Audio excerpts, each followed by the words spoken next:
کسی پرانے دکھ کی بات چھیڑیں تو ان باتوں میں وہ دکھ تازہ ہو جائے گا، کسی خوشی کا تذکرہ کریں تو چہرے پہ مسرت پھیل جائے گی، دکھ زیادہ ہو جائیں بات مدینے کی چھیڑ دیں، دکھ دور ہوں گے کہ نہیں ہوں گے۔ حضرت شیخ شبلی علیہ رحمہ بہت بڑے بزرگ گزرے ہیں، آپ معارف اس میں ذات بیان فرما رہے تھے کہ اللہ کا نام لینے سے دل میں سکون آتا ہے اور دل کی کیفیت بدلتی ہے، من میں اجالے اور روشنیاں پیدا ہوتی ہیں۔ بو علی سینا جو اس دور کا بہت بڑا فلسفی تھا وہ اس مجلس میں موجود تھا، وہ کہنے لگا یہ آپ نے عجیب بات کہہ دی، اللہ تعالیٰ کی ذات تو مؤثر ہے لیکن نام میں کیا رکھا ہے؟ ہمارے جو فلسفی حضرات ہیں وہ ہر چیز کی 4 شکلیں بیان کرتے ہیں، ہر شے کی 4 شکلیں ہیں، ایک شکل خارجی، ایک شکل ذہنی، ایک شکل کتابی اور ایک شکل لفظی۔ مثال کے طور پہ ہم آگ لفظ بولیں، ایک آگ تو وہ ہے جو باہر روشن اور جل رہی ہے، اس میں ہاتھ لگائیں گے تو جل جائے گا ہاتھ۔ دوسری آگ وہ ہے جو زبان سے لفظ آگ ہم بول رہے ہیں۔ تیسرا جب لفظ آگ کہیں گے تو دماغ میں اس کا تصور آئے گا، اور چوتھا کاغذ کے اوپر آگ چھاپ دیں، اس کی تصویر بنا دیں تو یہ شکل کتابی ہوگی۔ اس میں اصل شکل جو ہے وہ اس کی شکل خارجی ہے۔ اس طرح وہ فلسفی حضرات کہتے ہیں کہ ہر شے کی 4 شکلیں ہیں، حقیقی شکل شکل خارجی ہی ہوتی ہے۔ آگ کہنے سے ہونٹ نہیں جلیں گے، کاغذ پہ آگ کی تصویر چھاپ دیں تو اس سے کاغذ جل نہیں جائے گا، آگ کا تصور کرنے سے ذہن جلے گا نہیں، لیکن وہ جو خارج میں آگ موجود ہے اس میں ہاتھ لگائیں گے، اس کے قریب جائیں گے تو ہاتھ بھی جلے گا اور آپ کو تپش اور حدت کا احساس بھی ہوگا۔ تو وہ خارجی جو اس کی صورت ہے وہی اس کی صورت اصلی ہے، باقی اعتباری صورت ہے۔ تو وہ کہتے ہیں اللہ کی ذات تو مؤثر ہے لیکن نام کہنے سے، نام لینے سے کیا ہوگا؟ تو حضرت شیخ شبلی علیہ رحمہ نے بو علی سینا کو سمجھایا کہ نہیں میاں، نام میں بھی اثر ہوتا ہے، نام میں بھی تاثیر ہوتی ہے۔ وہ کہنے لگا نہیں، مؤثر تو صرف صورت خارجی ہوتی ہے، لہذا میں اس بات کو تسلیم کرنے کو تیار نہیں ہوں۔ ضد میں آ گیا، میں نے عرض کر دیا کہ بزرگوں کا ایک اپنا طریقہ ہوتا ہے۔ تو حضرت شیخ شبلی تھوڑا سا غصے میں آ گئے اور فرمانے لگے بو علی سینا میں تیرے سے کیا بات کروں، تو گدھا ہے۔ اس کے سرخیاں آ گئی چہرے پہ، غصے سے لال پیلا ہو گیا، مجھے گدھا کہا بھری مجلس میں، اتنا بڑا فلسفے کا امام، زمانہ میرے نام کا معترف، اتنی کتابیں میں نے لکھی۔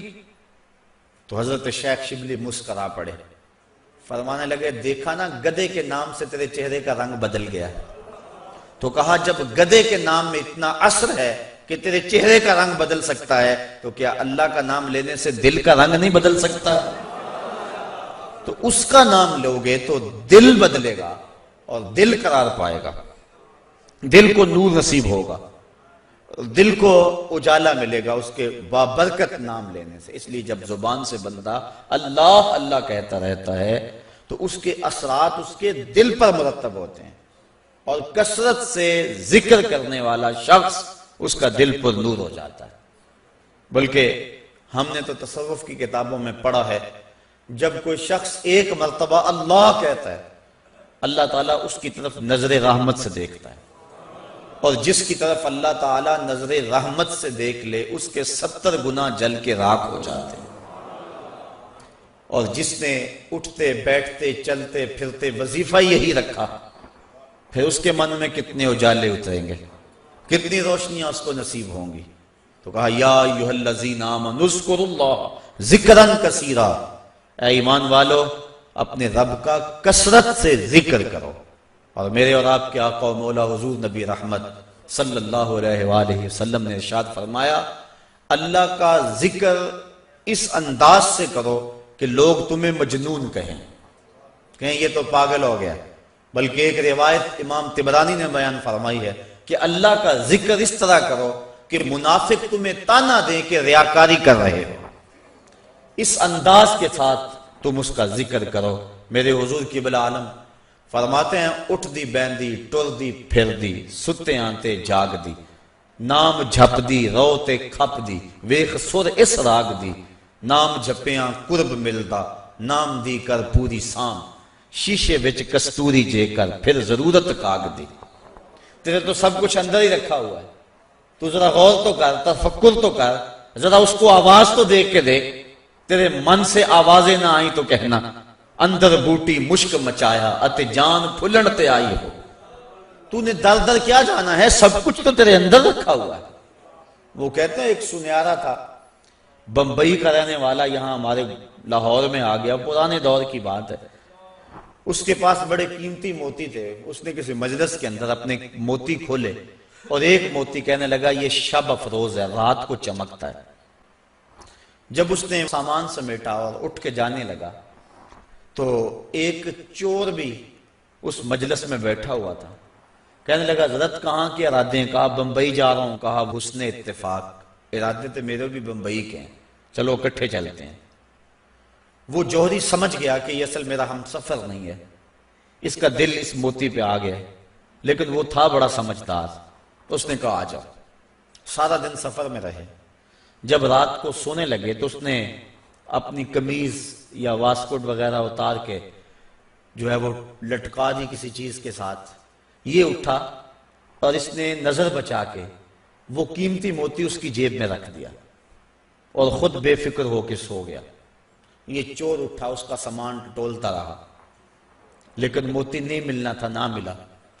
صبح یہ اٹھا اور نظر بچا کے اس کی جیب سے موتی نکال کے اپنی جیب میں رکھ لیا۔ ناشتے پہ بیٹھے کہنے لگا یار وہ تمہارے موتی کی رات کہیں چمک شمک نظر نہیں آئی؟ جیب میں ہاتھ ڈالا، کہا نہیں یار میرے پاس ہی تھا۔ بڑا حیران ہوا، میں نے تو جیب ٹٹولی ہے ساری رات۔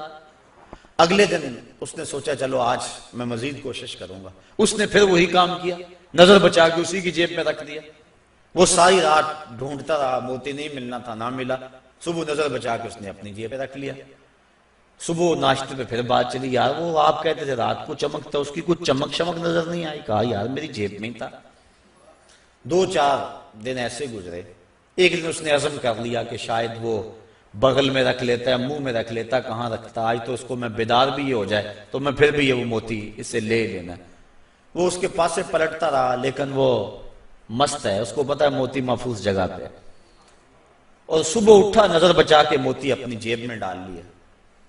اس نے پھر بات کی، اس نے کہا کہ یار وہ میرے پاس ہی تھا۔ اس نے کہا میں آج سچی بات بتاؤں، میں تیرا ساتھی نہیں تھا، میں تو تھا چور، میں تو چور تھا، اس موتی کی غرض میں تیرے ساتھ ہو لیا تھا، لیکن آپ تو میرے بھی استاد نکلے۔ میں نے بڑی محنت کی، مجھے 3 دن ہو گئے موتی نہیں ملا، میں آپ کو استاد مانا، آپ مجھے بتائیں کہ موتی آپ رکھتے کہاں تھے؟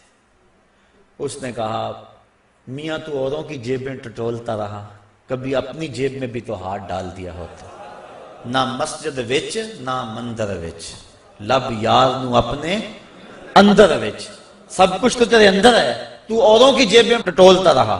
سلطان وہ فرماتے ہیں نہ کر منت تو خواج خضر دی، تیرے اندر آب حیاتی ہو۔ اور کبھی فرماتے ہیں وچے ہی بیڑے وچے ہی چیڑے وچے ہی ونج مہانے ہو، 14 طبق دلے دے اندر تمبو وانگو تانے ہو۔ سب کچھ تو تیرے اندر ہے۔ اور اقبال کہتا ہے خود ہی کا نشیمن تیرے دل میں ہے، فلک جس طرح آنکھ کے تل میں ہے۔ یہ سب کچھ تو انسان کے اندر رکھا ہوا ہے، بس تھوڑی سی توجہ کرنے کی دیر ہے۔ دل کی تختی پہ اس کا نام لکھا ہوا ہے۔ میں نے اس نے عرض کیا تھا کہ اقبال نے کہا تھا حکیم نیٹشے کے بارے میں، قلب او مومن دماغش کافر است، اس کا دل مومن تھا، دماغ کافر، لیکن ہر شخص کا دل مومن ہوتا ہے۔ تو اس دل کی ایک ایک پرت پہ رب کا نام لکھا ہوا ہے۔ اور کافر کو کافر اس لیے کہتے ہیں کہ وہ اس حقیقت کو چھپا دیتا ہے۔ یہ جو کاشتکار زمین کو کھود کر اس کے اندر بیج رکھتا ہے نا، اس کو بھی عربی میں کافر کہتے ہیں، کاشتکار کو، بیج کو چھپانے والا۔ تو کافر کو کافر اس لیے کہتے ہیں کہ وہ حق کو چھپاتا ہے۔